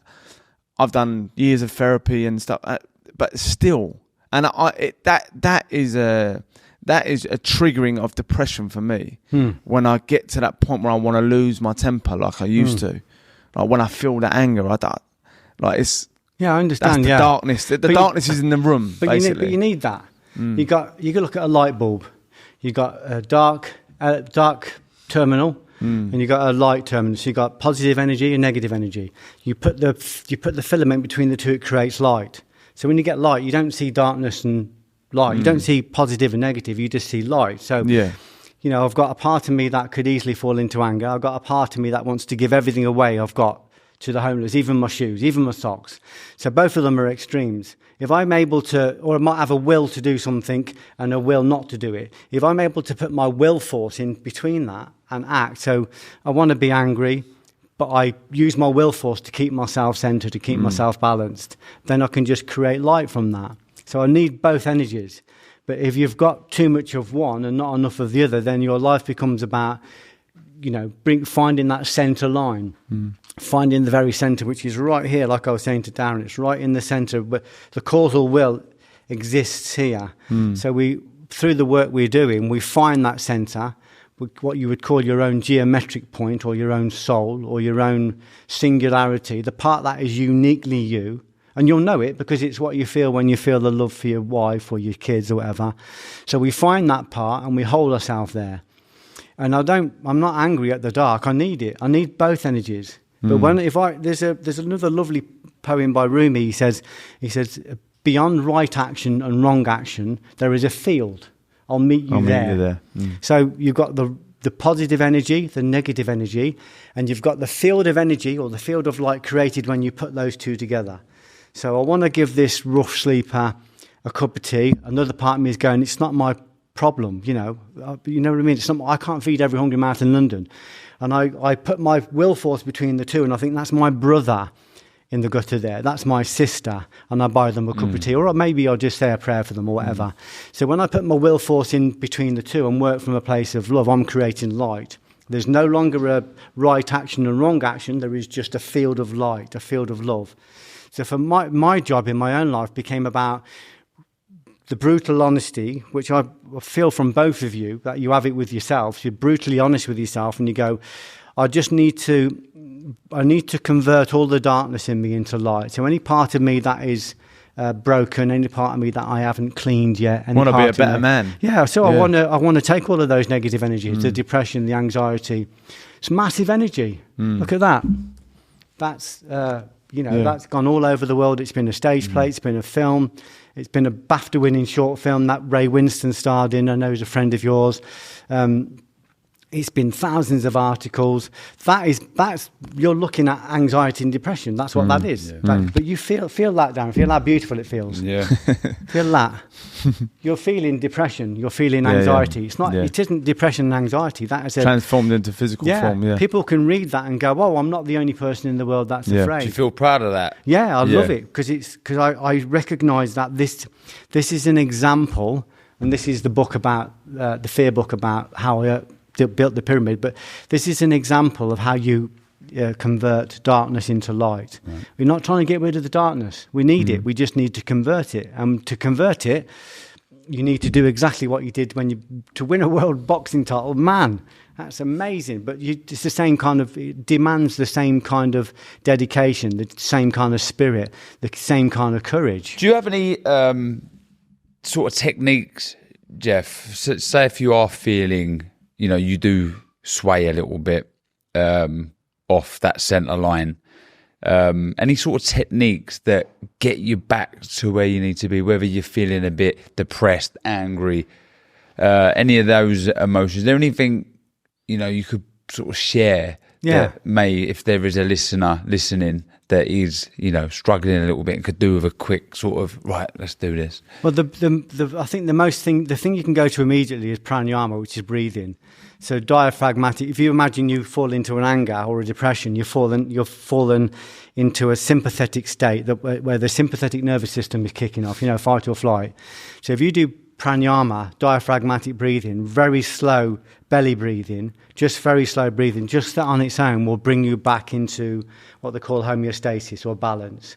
So just the breathing on its own. If there's anybody out there now suffering with anxiety or depression or fear, just doing pranayama, say through qigong or through yoga or through, like the Wim Hof type meditation, breathing, meditation, all of those things help to bring you to balance. But it's the same as anything else. You need to live like that. So I need to be in control of my physical body. I need to be in control of my palate. I need to be in control of my breath body. So I'm not shallow breathing all the time and in a state of anxiety. I need to be in control of my mind and my intellect. I need to have the courage and the wisdom to be able to exercise my mind to expand my intellect, even if it doesn't want to. Because the mind and the intellect are the working tools of the soul. We need them. We need the mind and the intellect. So, and also to exercise my causal will. It's the causal will that enables us to act in the world. We have the power of causation in this body. But who's in control of our causation? If I'm having a beer, I'm not in control of it anymore. The beer's in control of it. If I have a cigarette, I'm not in control of it anymore. If I overeat, I'm not in control of my causal will.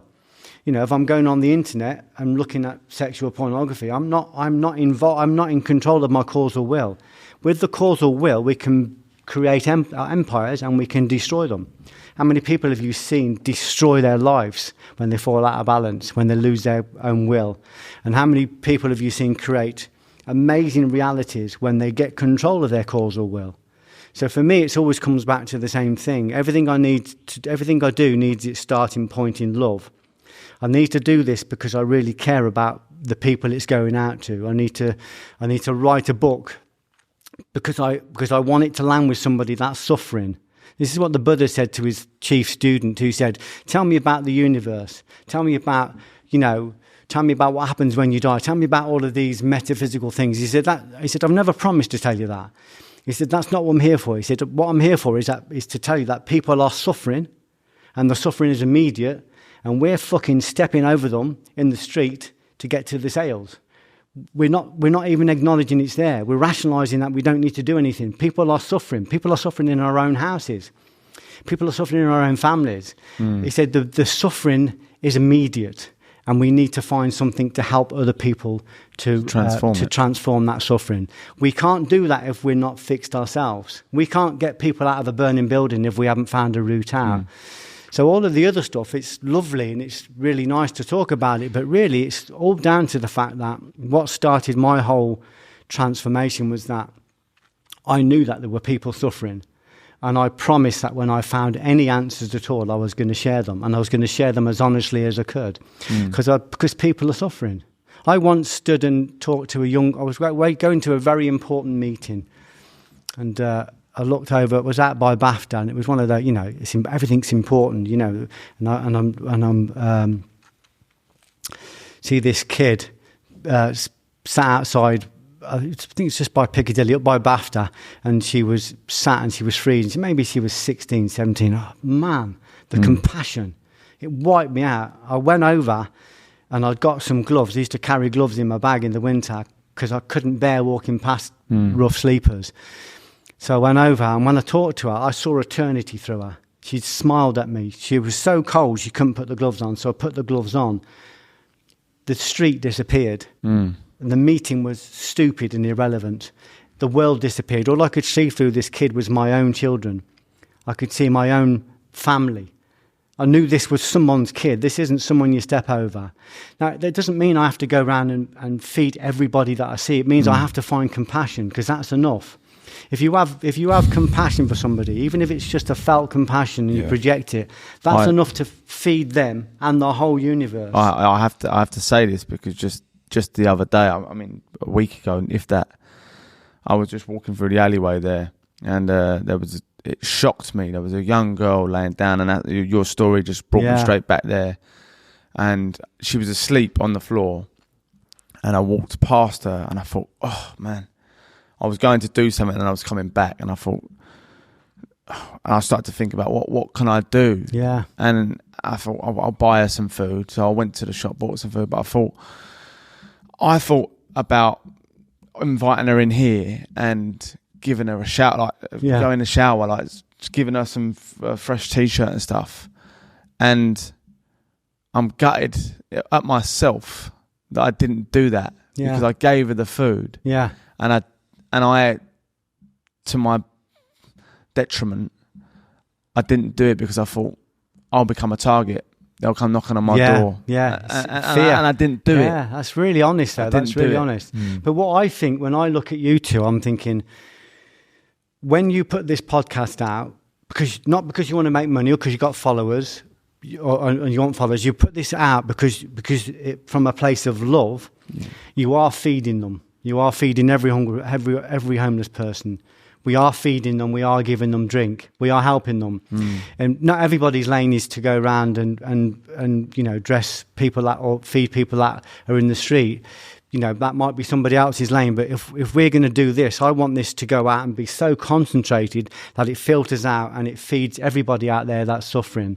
Often we get immediate examples of it, and then you do what you can do. And sometimes you miss the opportunity, but the fact that you felt the compassion is enough. It's uncomfortable, isn't it? There's a book that I've read recently. Well, I don't really read, but I've got through some of it, and part of it that I read was it was saying about signs and listening to signs when they happen. Serendipity, and that was a sign for me. Like it was there. I was supposed to. I was supposed to invite her in. That's how I feel. Yeah. What you've done in exposing your truth publicly, I just can't get my head around it. That's why I asked you earlier about have you done therapy, because I have needed to digest and in a safe space in that room, with a therapist, with a professional, be able not even with my friends, not even with my and you've gone bosh and put it in a load of books and films, and it must have been. You must have been on such a roller coaster emotionally, it's having so that painful, exposed. Isn't it? It's so painful. The process is so painful. That healing, the therapy you talk about it, right? I've got to shake your hand, Geoff. Seriously, just on that, being able to expose yourself publicly like that. There's not many people that I've seen or met or even listened to that have that courage. And Mike Tyson's one of them. Mike Tyson's someone who. I admire Mike Tyson so much for being so brutally honest with his humiliations and his the way he felt. And he I was listening to an interview with him and a guy from the New York Times, and he said something about an autobiography, and he was quoting some old philosopher, I think, and it was something about how an autobiography shouldn't be trusted unless it's exposing humiliation. That's really insightful, because it everyone's got it. Yeah. Like we think that we're the only ones with the shame and the humiliation and the darkness. Everyone's got it. And you're looking at them externally, one of the toughest men. Mike Tyson. I mean, I thought of Mike Tyson when I watched the short version, Roman 12:20. Yeah. Like, you had the tattoo. And Tyson talks about defacing himself. Yeah. Like he and I remember being a kid and like sort of getting a scar on my face or whatever from a tussle. And I say a kid, you know, from teens, and sort of relishing. Yeah. Like chicks dig scars. That was a saying I sort of, that's what I held on to. Do you know what I mean? Yeah. But it was all about like sort of being. They call it the Heidelberg scar, don't they? You put a scar on so that you look exotic. Yeah. I did, all mine were just to scare people off. I didn't even know I was doing it. As well, you can pay to get shot. Can you? What? So you can get a bullet wound. What? Yeah, you can actually get shot. Yeah, it's mad, isn't it? Traumatized. See, the thing is, I think if you for me, like I said, if people are out there and they've got a lot of problems, a lot of shame, a lot of anxiety, there's loads to go at. There's a lot to work on. That means they've got massive potential. So the people they say that, you know, the people, the greatest sinners are the people that are the most welcome, because they've got so much to convert. I was assisted, and any courage I had was what I would call infused courage. So I turned up and this courage came through me. And it was kind of all acted through me, but all of it was just cleaning. And I knew that if I couldn't talk about the things, you mean like a divine intervention? They call it a theological infusion or a theological virtue. So you haven't really got that level of courage. You haven't. But if you turn up, that courage will come through you. You think, I can't do this. I haven't got that kind of charity, that kind of love. Well, we haven't. We're just a vessel. But if we trust it and have faith, that will come through us. You know, so I allow that theological grace to come through me, or that. So you end up doing things that people go, oh, that was really courageous, but you're aware that you didn't really do it. It just came through you. Or you might have done something really charitable, but you're aware that charity came through you. It rushed through you. You know, and your job is just to allow it to do it, and then to go, I like that. I want to do that more. So I need to manually work on removing all the things that are blocking that. You know what I mean? I want this energy to come. You know, like if you're a dirty hose and you put clean water through it, it's going to come through dirty, isn't it? So I want to be a clean hose, so that this energy can come into me and come out of me. Same. Yeah, come out the same. That kind of, I guess, leads on to this question. What does winning and losing look to you, Geoff? Yeah. When the two of them. That's probably changed a lot over the years, right? So when you're a martial arts and a doorman, a winner was something who was powerful physically. Yeah, a name, a face, you know, people knowing you. You come in, you get into clubs free, you know, free beers on the bar like Winners' Cups. You know, the girls like you. Winning was being validated. It was all external. And then when I realised, recognition in a way. Recognition. But most of the people I was looking for validation I was looking for validation from people that weren't even meeting their own standards. So I was being validated by a corrupt world. And I realised that winning for me is about locating who I am. Who I am. That's that unique portal to this infinite light is in me. I need to locate that. Now, to locate that, we're talking about love, or the source of love, or the portal of love. To locate that, I need to go past all of the things that aren't love, all of the things that I've done that aren't love. And that's what you said, Darren. That's the part that is painful, because you start going through this cleansing process. This is why most people don't go into pranayama, or they don't give up alcohol, because they know that the moment they do, this spirit will enter them, and it will start to go, okay, let's have a look at this. Let's clean this. Let's remove you're not masking it anymore. Yeah, you're not masking it. You've got to deal with it. When you say pranayama, just on that quickly, because I've thought of it a minute ago, just the word alone, for me, feels a little bit unachievable. Yeah. Because it's an alien word, right? Yeah. Breath is the same thing. Yeah, it's just breath. Just breath work. But what is pranayama? Is it from a pranayama? It just means word? It's from the Eastern esoteric tradition. So But I encourage people to learn the bigger words and to understand. We want people to. If you imagine you got 5 bodies, you got the food body, you got the breath body, you got the mind and the intellect, and you got the causal will. They're all like bodies within you that need to be aligned. So to understand, but just to simplify it, Yeah. because some people may yeah. listen to that and go, "Oh, pranayama, that I've never heard of it." Yeah, so and it's it's just over their breathwork. head. Yeah, Breathwork. Because I was thinking about, if someone is in a desperate situation, yeah, even if the world doesn't know it around them, but Yeah. in them they feel they desperate. feel it. Yeah, Like Breathwork Darren is was saying, just yoga. I want people to be able to come away from what we're doing and Yeah. go, "Look, no, I want to try that." And I think for me, therapy is one thing because Yeah. you're getting professional help. But I wonder why you steer away from therapy, or you haven't done it. I've not really steered away from it. It was just never wasn't there. It was Yeah. never an option. I went to the doctor, and I realised he knew less than me. He wanted to give me tablets, and that made me feel awful. I tried a couple of tablets, and I felt it just didn't suit me. My mum, my family, no one around me could help me. All doors were closed. I only had one source of help, and that's when I found this infusion of courage, when I just go, I am not living like this anymore. I refuse. Boom.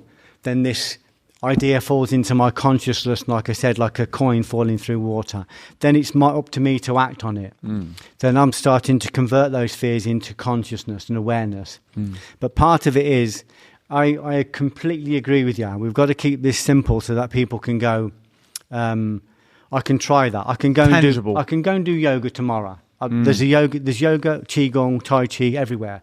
It's transformative, right? But I'm also trying to encourage people not to be afraid, because the intellect needs to develop as well.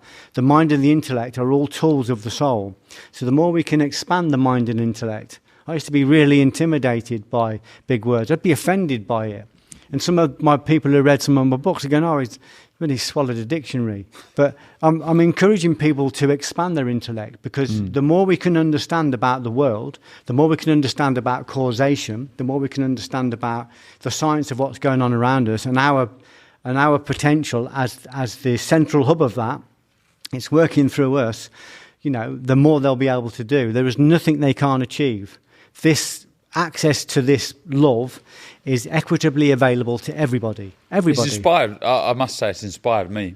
It's great. So a winner is someone who Finds themselves. knows themselves. Yeah. They are in touch with their authentic self. Yeah. And a loser is the opposite. Yeah, well, it's A loser is lost. yeah, well, a loser is just when someone's out of balance. I wouldn't kind of say it's winning and losing, but if we're talking about success is about knowing who I am. Who am I? That's a question they can ask themselves in meditation. Who am I?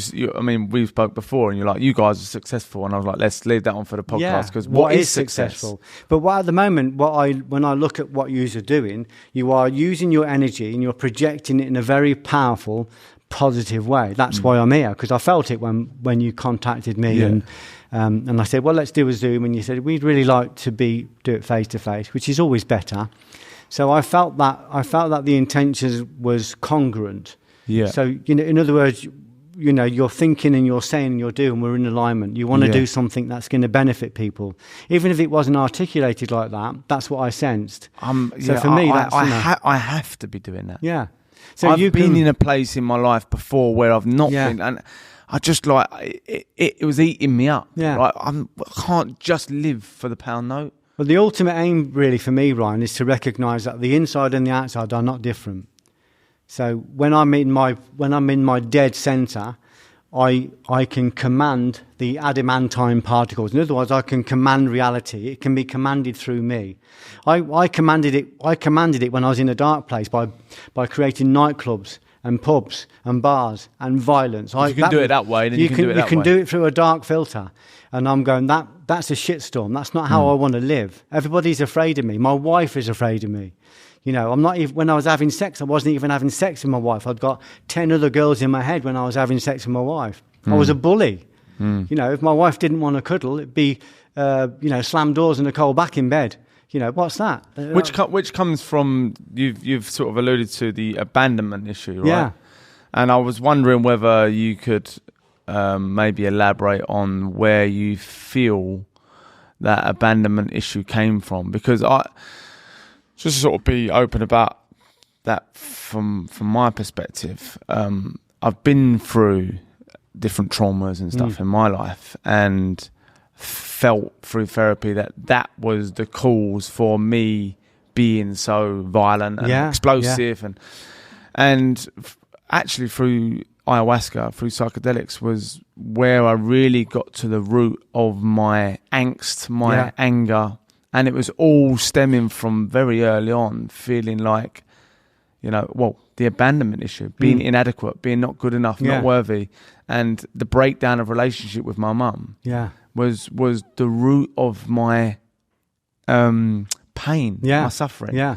And I wondered whether, but because you've said that you felt that very early on, and where it come from, and whether your inclination or captivation by martial arts was stemming from that.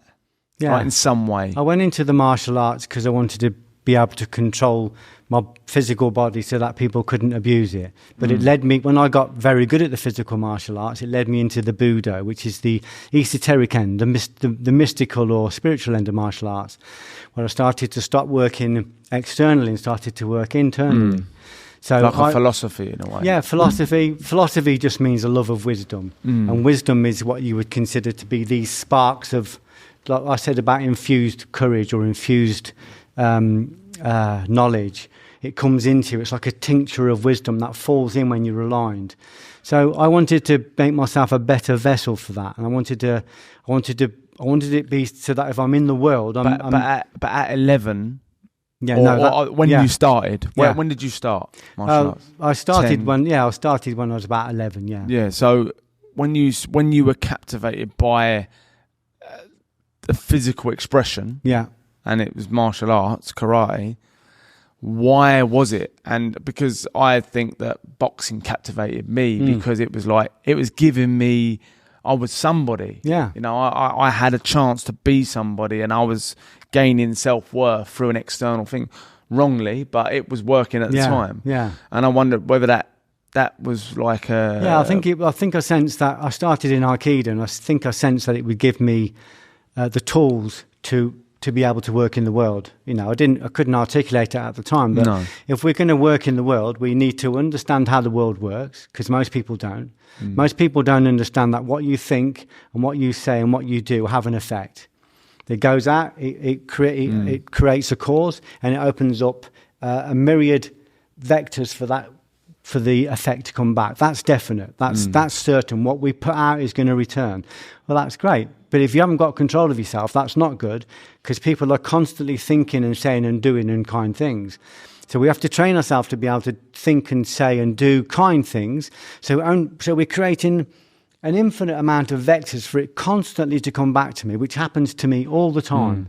So, but to do that, we have to have control. We have to have control of our causal will. We have to have know who you are. Got to know who you are. So my fear of abandonment was that I thought I felt abandoned by my parents. But when I really went into it deeply, I felt abandoned by God, by my source. That was my greatest fear. And when I confronted him with it in my writing, in Fragile, he said, "You think I abandoned you?" And I said, "Yeah, I do." And it took me a lot of courage to say that. He said, "I didn't abandon you." He says, "But did you abandon you?" And I thought, "Oh, yeah, I did. I'm abandoning myself every day. I'm doing things every day that aren't right." And he was saying to me that you can't be abandoned by what you are. You are love. That's your source. That's your core. You think you can be abandoned by that, but that's just a perception. It's a belief. But if you run with that belief, you'll create a shitstorm of a life from that belief. You saw my life. I created all of this chaos in my life because I believed that the world couldn't be trusted.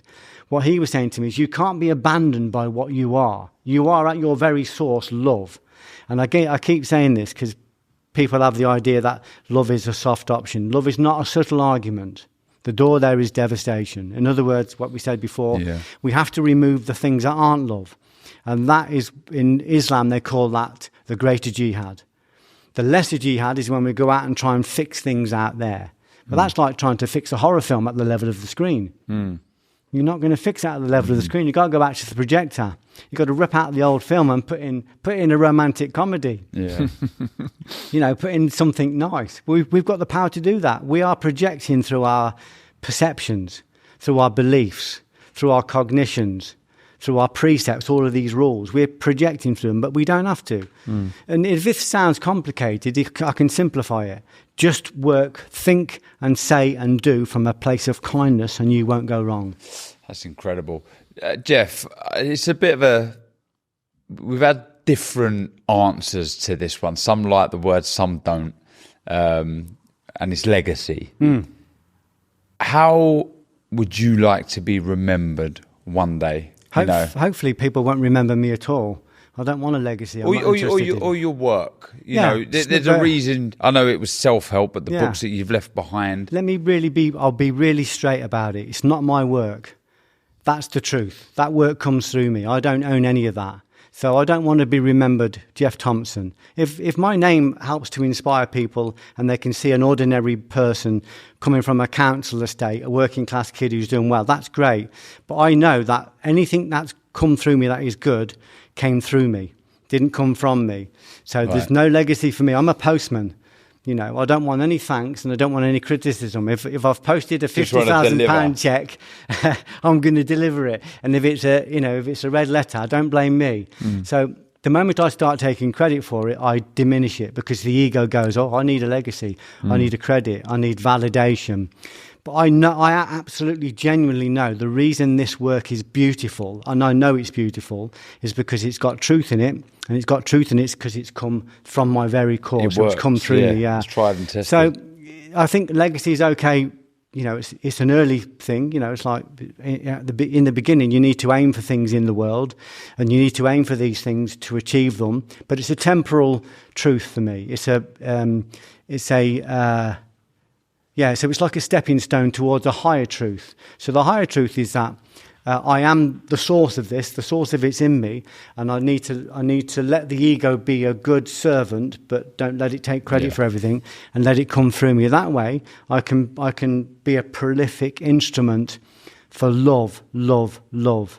And that again, even with that, if you sit in the room with somebody that is radiating love, that doesn't just mean that you're going to feel love. Some people sit in the room with you and they don't like it because it goes in and it rattles all of their resident demons. It rattles all their resident house ghosts. That's why I get criticism. That's why some people don't like me, because it goes in. You can tell if anybody's on the internet criticizing you, it's because the love that you feel has gone in and it's shook up all their house ghosts, and it's something they don't want to look at. Same with addicts as well. Yeah. When they talk to someone who's sober, it's almost like looking in the mirror, sort of. And that's really true. Scares them almost. Yeah, it does. That's why people are afraid of love, because love is an antibody. You know what an antibody does? An antibody is like we had recently with the virus. An antibody looks at a free radical. A free radical is a virus that's lacking. It's lacking electrolytes, and it comes in and it raids the body and it destroys it. What the antioxidant does, it goes, oh, I see what's wrong with you. You're just lacking a few. You're not complete. You're not whole. You're lacking a few electrolytes. I'll give you some of mine. I'll sacrifice. The biological term is sacrifice. I'll sacrifice some of my electrolytes and I'll make you complete. So we don't destroy it. We don't destroy the virus. We make it complete. Become one with it. So that's sanctity. So love creates a sanctity, it creates a wholeness or a holiness. So you can transform a complete street, a complete city, a complete world. You can sanctify it with one single act of charity if it comes directly from an unconditional place, from a place of where there's no agenda. That's the power each of us have. And when you understand that, it excites you to go, I want to clean this place up so I can do that more.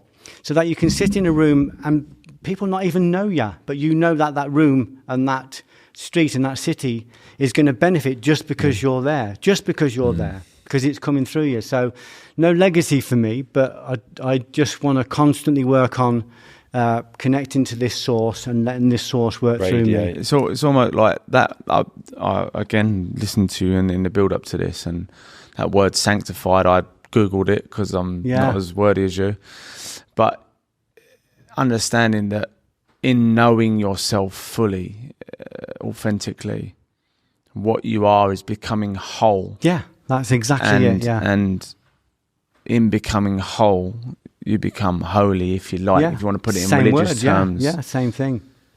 And that helps other people to become whole. I've got all these questions, but you sort of answer them in different ways without me even asking the questions, because you know yourself basically, and you've sort of answered a lot of what I wanted to say before I've even said it.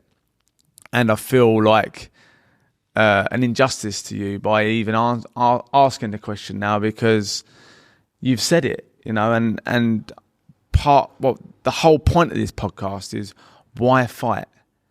And I feel like in my understanding of why you have fought is to become sanctified, to become whole. Absolutely. So he's done it again. 50 books, and he's just summed it up in about 5 words. I just want to show you that I'm listening keenly, and that's what I've taken from you. So fight for your wholeness. Yeah. If you want to fight for your wholeness, and you fight for your wholeness by no longer engaging that darkness that rises up. What is authentic? What is the authentic you? Like, look, people saw me as Ryan the Boxer. I'm not. No. That wasn't my authentic me. No. If anything, I'm sensitive. That's more me than it is the tough guy, the sort of the brutal person. I'm more and I see that in you. We went on a similar path in a way, you know. Yeah. And can you imagine how my students felt when I've gone from hardcore wrestling, hardcore boxing, knockout and submission, and I've gone, lads, come round. Let's read some poetry. I know we were talking about killing yesterday, but let's have a hug. Yeah. I remember a car cutting me up once when I was really in this holy place, and it just didn't affect me. But the guy started shaking his fist at my wife, and I went, I triggered. Yeah. And she goes, what are you going to do? Get out and take him for a coffee and give him a hug. So it's about being whole, and then if you're whole, you can offer that wholeness to other people. That's it. I think we've got to leave on that note. I think we so. got there. I didn't even ask. Look, I've got pages of stuff that I wanted to talk about. But we got I didn't there. even scroll down on the iPad. Yeah. So many questions there. But it was just, we said it there. We sat in a cafe before it started. Didn't want to talk too much, but we just said, it will go where it wants to go. And it done exactly that, Geoff. That was an absolute pleasure, mate. Thank you so much for your time. I really appreciate you coming down and sharing that, because, thanks, hopefully that has helped.